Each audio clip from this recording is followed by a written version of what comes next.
Gold ornament sell করাটা negative হিসেবে ধরা হয়ে থাকে, সেটা প্রয়োজনে তখন আপনি বিক্রি করতে পারবেন না।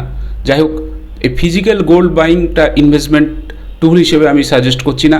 যে তিনটে টুল আমি বলতে চাইছি, আমরা জানি তিনটে বিষয় এখানে আছে। একটা হচ্ছে আপনি গোল্ড ইটিএফ বা মিউচুয়াল ফান্ড কিনতে পারেন, মানে গোল্ডের যে এক্সচেঞ্জ ট্রেডেড ফান্ড আছে সেটা কিনতে পারেন আপনি। যেমন মার্কেটে দেখবেন কিছু গোল্ডের ইটিএফ ইনস্ট্রুমেন্ট রয়েছে, আপনি আপনার ডিম্যাট অ্যাকাউন্টে সার্চ করলে দেখতে পাবেন। তো আরেকটা জিনিস হচ্ছে কিছু গোল্ড মিউচুয়াল ফান্ড আছে, সেই মিউচুয়াল ফান্ডগুলো গোল্ডে বিনিয়োগ করে থাকে। তো এইটাও একটা খুব সোজা উপায়। এক্ষেত্রে আপনাকে সোনা কিনে বাড়িতে কীভাবে নিরাপদে রাখবেন সে বিষয়ে চিন্তা করতে হচ্ছে না। কেনার সময় বা বিক্রি করার সময় কোনো রকম যে আপনার লোকসান বা ঠকে যাওয়ার সম্ভাবনা সেটা আপনার থাকছে না। তো এটা একটা উপায় হতে পারে। আর একটা উপায় হচ্ছে, সেটা হচ্ছে ডিজিটাল গোল্ড। এটা একটা খুব ভালো উপায় এখন বেরিয়েছে। বিভিন্ন যে ফিনটেক অ্যাপ আপনারা দেখতে পাচ্ছেন, বা বিভিন্ন ব্যাঙ্কও এখন দিচ্ছে, তাদের অ্যাপের মাধ্যমে আপনি 10 টাকা থেকে শুরু করে সোনা কিনতে পাচ্ছেন। বিশেষত এটা তাদের জন্য আরও সুবিধা যারা সোনার ডেলিভারি নিতে চায়, কারণ আমরা জানি অনেকে সোনায় বিনিয়োগ করেন যে তাদের বাড়ির যে কন্যা সন্তান আছে তারা যখন বিবাহ যোগ্যা হয়ে উঠবেন সেই সময়তে সোনার প্রয়োজন হয়ে থাকে, সেই জন্য তারা ছোটো ছোটো সোনা কিনে থাকেন। তো অনেকে কী করেন, সোনা কিনে বাড়িতে সঞ্চয় করেন, এবার কেনার সময়তে একটা তাদের মেকিং চার্জ দিয়ে গয়না কিনতে হয়। পরে যখন আমি দেখতে পাচ্ছি ওই কন্যা যখন বিবাহযোগ্যা হয়ে উঠছে, তখন আমি সেগুলোকে বিক্রি করতে যাচ্ছি বা সেগুলোকে ভাঙিয়ে অন্য সোনা করাতে যাচ্ছি, সেক্ষেত্রে আমার আবার খরচা তৈরি হতে পারে। তো এটা না করে আমরা ডিজিটাল গোল্ডে তারা বিনিয়োগ করতে পারেন। এটা একটা সকলের কথা মাথায় রেখে বিনিয়োগ পরামর্শ দেওয়া উচিত। এটা একটা তাদের খুব সুবিধা। এবং সবচেয়ে উপায় হচ্ছে সোজা ভালো একটা সহজ উপায় এই ডিজিটাল গোল্ডের, যেটা দেখতে পারি 10 টাকা মিনিমাম আপনার বিনিয়োগ, মানে আপনি চাইলে প্রতি মাসে 100 টাকা করে সোনা কিনে রাখতে পারেন এই ডিজিটাল গোল্ডের মাধ্যমে। তো এটা একটা খুব সুবিধা আছে। আর এখান থেকে ফিজিক্যাল ডেলিভারিও কিন্তু নেওয়া যায়, কিন্তু এর কিছু ট্যাক্সেশনের ব্যাপারটা আছে। ট্যাক্সেশনটা তো সবেতেই কিছু না কিছু ট্যাক্স বা থাকে, সেটা নিয়ে আমাদের চিন্তা করে লাভ নেই। বিনিয়োগ করলে আমার যদি প্রচুর মুনাফা হয়, সেক্ষেত্রে সরকারি খাতায় কিছু ট্যাক্স দিতে পারা আর যে ক্ষমতা যদি আমার তৈরি হয়, জানতে হবে সেটা পজিটিভ। আমি ট্যাক্স দিতে পারার সুযোগ পাচ্ছি, মানে আমি কিছু লাভ করেছি। তো ট্যাক্সটাকে কখনোই নেগেটিভলি নেওয়া উচিত না। Tax is a proof that আপনি খুব ভালো কিছু করছেন, আপনি উন্নতি করছেন, তাই আপনি ট্যাক্স দিচ্ছেন। তো সেটা নিয়ে আমি এখানে বলছি না। তো যাই হোক, আরেকটা বিষয় যেটা আছে, একটা হলো আমি বললাম gold ETF mutual fund, second বললাম ডিজিটাল গোল্ড, যেটা বিভিন্ন ফিনটেক অ্যাপ, মানে যেগুলো বিভিন্ন অ্যাপ রয়েছে সেখানে আপনি ডিজিটাল গোল্ড কিনতে পারবেন। দেখবেন যেখানে টাকা পয়সার আপনি ইউপিআই ট্রানজ্যাকশন করেন, সেই অ্যাপগুলোও কিছু দিচ্ছে। আচ্ছা, আরেকটা যেটা রয়েছে সেটা হচ্ছে আমাদের সরকার একটা খুব ভালো সুবিধা এনেছেন, সোভারেন গোল্ড বন্ড। এই সোভারেন গোল্ড বন্ডে আপনি যখন বিনিয়োগ করেন, তখন কি হচ্ছে, এখানে আপনি বিনিয়োগ করতে পারবেন বেশ কিছু টাকা। তো সেটা আপনি 1 গ্রাম সোনা মূল্যেরও এসবিবি কিনতে পারেন, মানে এসজিবি কিনতে পারেন, সোভারেন গোল্ড বন্ড। আবার সেটা আপনি আরও বেশি পরিমাণেরও কিনতে পারেন, সর্বোচ্চ বোধহয় 4 কিলো বা এরকম কিছু একটা কেনার আপনার সুযোগ আছে।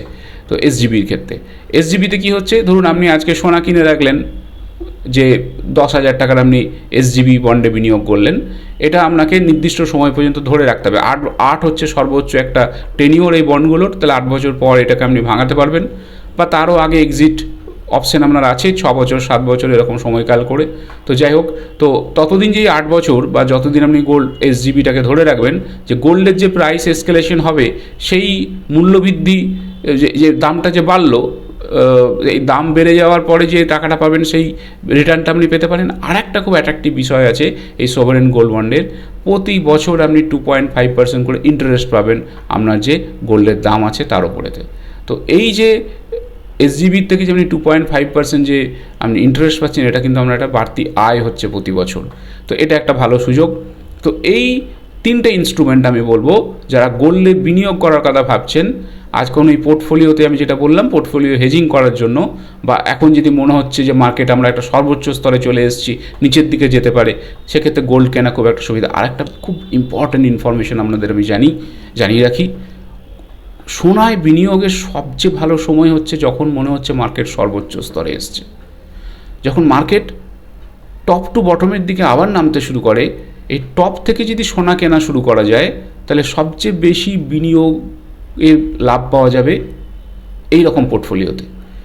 নিচের থেকে ওপরে ওঠার সময়, যখন স্টক মার্কেট নিচে থেকে ওপরে উঠছে, তখন কিন্তু সোনার দামের অ্যাপ্রিসিয়েশন অতটা দেখা যায় না, যদি অন্যান্য বিভিন্ন ফ্যাক্টর আমরা হিস্টোরিক্যালি দেখি। কিন্তু এটা দেখা গেছে, একটা ইতিহাস গত আমরা যদি বিশ্লেষণ করি তাহলে দেখতে পাবো যে মার্কেট যখন ওপর থেকে নিচের দিকে নেমে গেছে, মানে from top to down trend, যখন একটা বড় কারেকশন এসছে মার্কেটে, এই ওপর থেকে নিচের দিকে যাওয়ার সময়তে যারা সোনা ক্রমান্বয়ে কিনে গেছেন বা এই সর্বোচ্চ অবস্থানে এসে যারা অনেকটা সোনা কিনে নিতে পেরেছেন, যখন মার্কেট নিচের দিকে এসে আবার টপ উঠে গেছে, মানে বটম টু টপ আবার উঠে যাবে, যখন বাজার ওপরের দিকে যাবেই, দ্যাটস এক্সপেক্টেড।